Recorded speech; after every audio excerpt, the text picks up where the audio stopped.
today's adventure, I get to ride in a 1956 Packard on our way to the Packard Museum. The front dashboard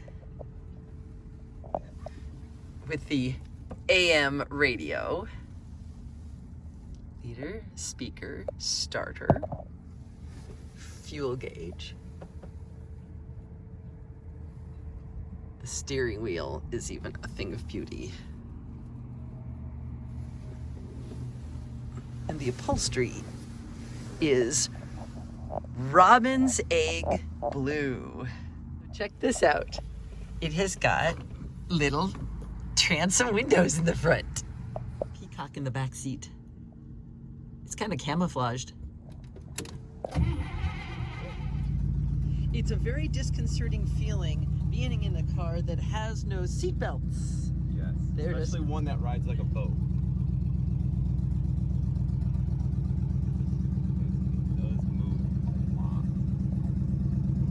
Gently putzing around this parking lot and it just wallows. If I were to hit the brakes, it just whoa. So much. Yes. Yeah, with the Packards, they have a torsion level ride suspension, where, as they called it, but essentially, unlike on a normal car, the suspension does not connect to the frame at all. Usually, if you have, leaf springs in the back, coil springs in the front, or something like that, or maybe you do have torsion bars, but they go from one tire and they stop at the frame. In this case, it's 4 torsion bars, actually 2 long torsion bars that go from the front tire all the way to the back. Okay. And then another 2 torsion bars that link up with that and come to the front. And it basically acts like a seesaw, so the car is always trying to kind of wobble around and pivot to keep itself level. Which is why when I showed you earlier, well, the problem with make that that seesaw is if you put too much weight in the back of the car, you upset the center of balance, the car will do this. Right. So they had to go and put in an automatic self-leveling feature. So you would go, the car would sit down, let's say 3 people got in the back. There would be a 7-second delay. There would be a sensor that would notice that the car is sitting too low. An electric motor would go and put some preload on the torque bar to try to compensate and change the center of gravity and cause the car to level back out. And then when people would get out the car and the car would jump back up like that, it would go and level back flat like that. That is kind of amazing. But because the way this works is so when you hit a bump in the front, the rear end of the suspension will react. Okay. And it gives this kind of weird floating feeling. So we've managed to drive the 1956 Packard to the Packard Museum. And Sean is going to tell us all kinds of fun stories about Packards. It was the Packard brothers. They bought a car and they didn't like how the engineering of it, and they called up the company. They were like, hey, this is wrong, this is wrong, this is what you should do. We came up with a solution, we fixed it, yada yada. And they were kind of like, if you think you can make a better car, make it yourself, kind of thing. And so they did, and they make it anyway. So now they're making their cars and making these really good cars, and there are people calling up asking them questions about this car, and they're busy trying to make cars. And they were just like, ask the man who owns one, was what the response was on the phone. Because they didn't have time to deal with the customers calling and asking questions about their car, about, hey, does it do this, does it do that? They were just like, ask the man who owns one. And it turned out into their slogan, because generally speaking, if you got a Packard, you got a really good car. And so it was like, fine, if you can go and talk to one of the people that own a Packard and you could trust that they were going to say good things about your car. The word of mouth is the best advertising. I assume this was like over the door. No, this is probably looks like from Grand Boulevard, I guess. Is it? Let's see. Yeah, it is. This is from their Grand Boulevard plant. Good call. Okay, so we get this beautiful 1934 Sport Phaeton, Super 8 Sport Phaeton. But why do we have a pop-up? That is your calamat, the days before air conditioning. This is going to actually catch that air and then feed it through ductwork so you get that air blowing through a vent. Seriously? Yep. Early air conditioning. It's a fan of sorts. A fan of sorts. Wow.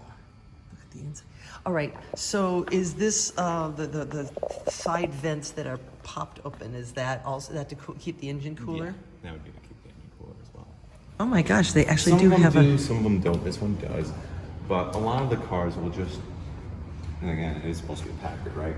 But you know, a lot of the cars would just stop right here. And this is all, if you look in the video, it's just where you sit. There is no room for storage. So you would have your physical trunk on the back of your car for you to store your stuff. Am I right that for 1933, this is kind of old-fashioned? This is definitely old-fashioned. Wait a minute.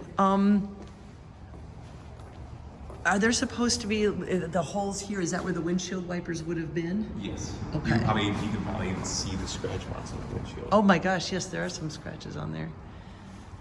But check out the windshields for the back seat passengers. They get their own separate windshield. No windshield wipers, of course. They settled for sure on what they wanted their emblem to be. They used a couple different ones. They had the Cormorant, they had the Goddess of Speed, they had their coat of arms, which you showed in that TikTok video. They kind of, and then there was even just their red octagons. Oh. They always held on their hubcaps. They stayed with that one at least. The hubcaps get the red octagon. So. I do like the hubcaps that are painted the same color as the rest of the car. Besides the white walls, there is something stylish about that. You got a whole cover that went from the outside, like if you look at those 56s we were looking at from one end to another, it's technically they're wheel covers because they cover the whole wheel. We just call them hubcaps, but they're, again, here's another one here where it's just the center. These are true hubcaps. And then when you get from one end, like our modern version of cars with hubcaps, where they go from all the way like that, they're wheel covers. Neither term is, correct, but one is technically more correct than another, but if you said car with a rumble seat. Whoa. 1928. When did they stop doing rumble seats? I mean, I would say early 30s. Okay. I don't know off the top of my head, like when was the last car made with a rumble seat, but I mean, I'm sure you 30, 31, you can still get them.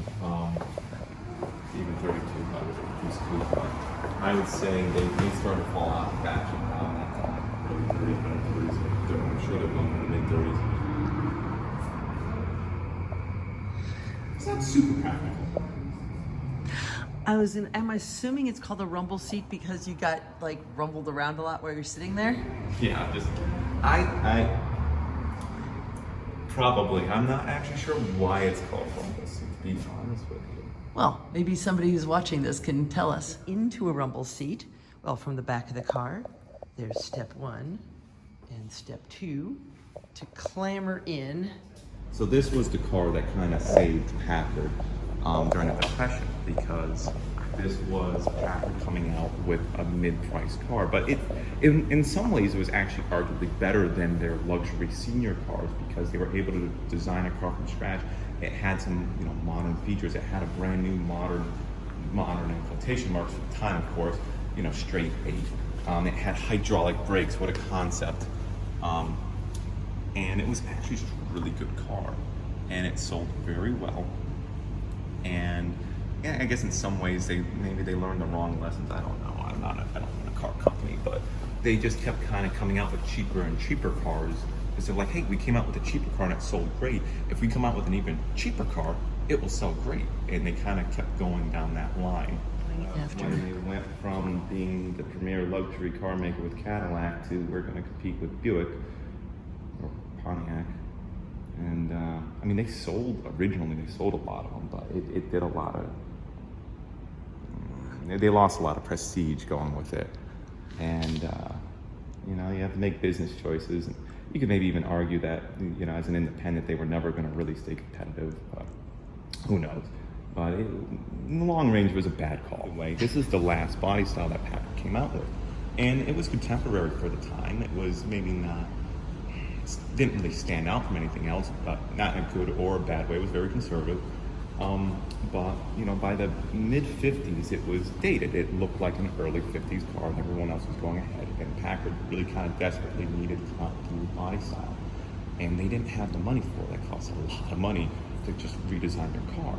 And so the 55 and 56 Packards are actually this car that's been heavily restyled.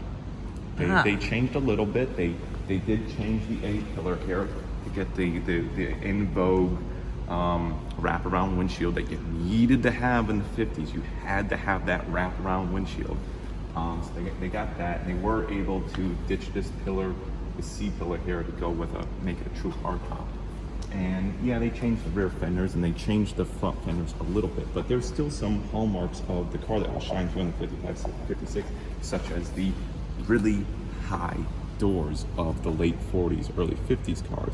If you were to park like a 57 Chevy next to like a 56 Packard, or 56 Chevy, 56 Packard, like the door line, the belt line on the Chevy would be several inches lower.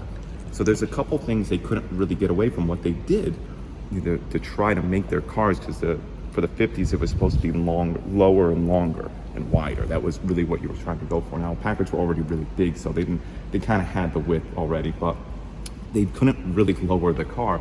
So they went with the two-tone with that body molding that runs the length of the car, and it visually breaks up the car. It makes it look like it's not as tall as it really is compared to all the rest. And they also kind of sloped the rear and the front down to try that they could change.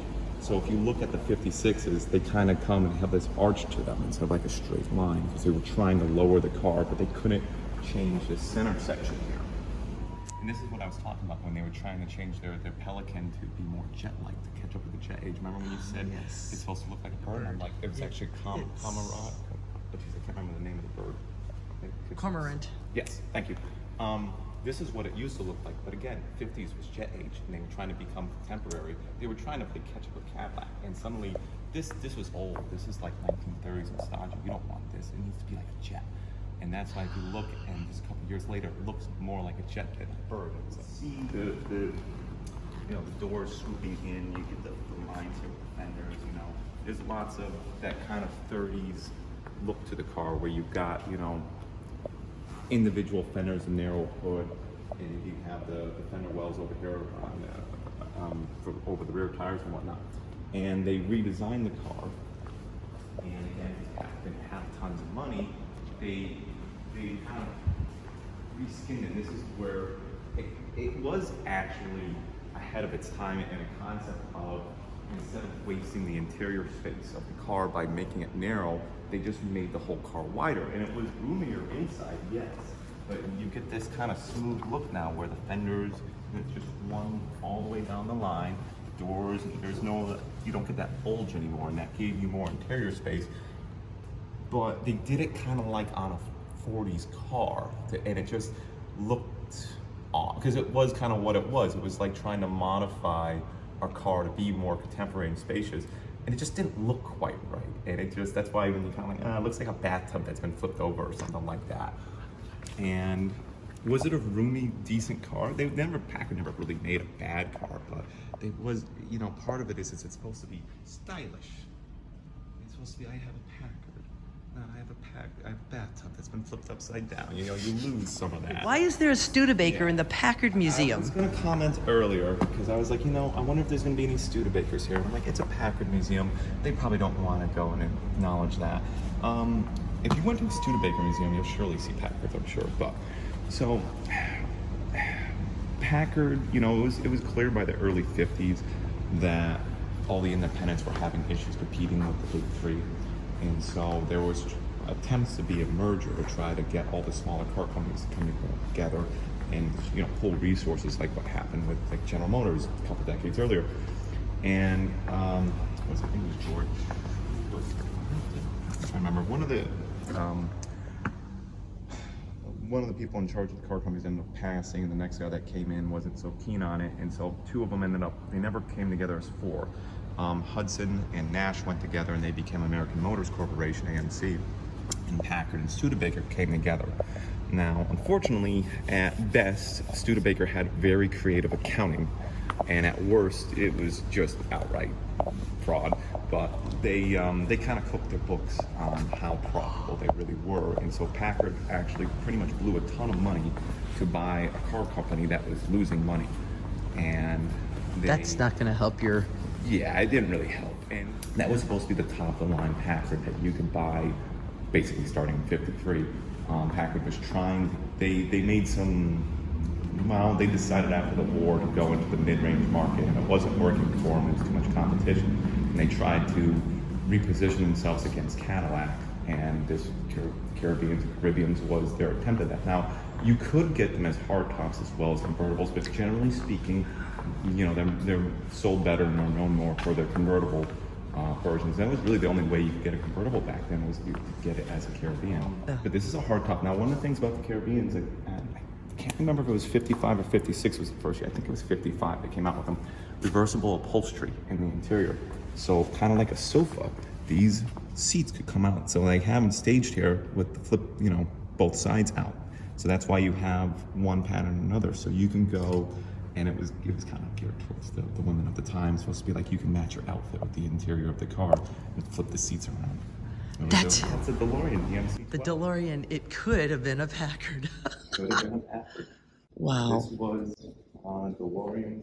Eventually decided to leave GM. He became president of Chevrolet division, and decided that he could make his own. You know, could make his own car and do his own car company. And this was his car. I mean, a lot of things ran against him. Like, I mean, if he had done it 10 years earlier, he would have probably been successful, at least more successful. I do have to come over for, never mind the parts and accessories is just really fun counter here. But please notice we are in Dayton, Ohio. Check out their National Cash Register.